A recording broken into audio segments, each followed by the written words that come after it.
भाई नहीं है, मैं हनुमान को अपना भाई मानती हूँ, लेकिन मैं रक्षाबंधन के दिन भी भगवान को नहीं क्या हनुमान को भाई मानती हूँ। फिर भी नहीं क्या गांव के लोग बोलते हैं कि नहीं तू बच्ची है बोलती है, आप भगवान के पास नहीं जाते, हनुमान के पास, वो तो बाल ब्रह्मचारी है, लेकिन मुझे आपको राखी बांधनी है अभी।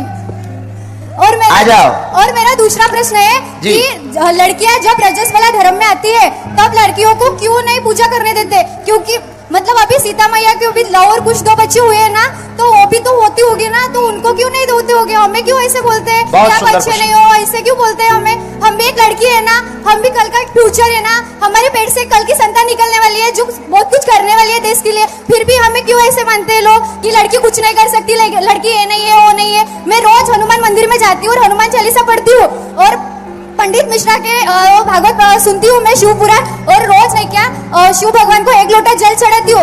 मुझे भाई नहीं है और मैं धाम की जय, बालाजी महाराज की जय।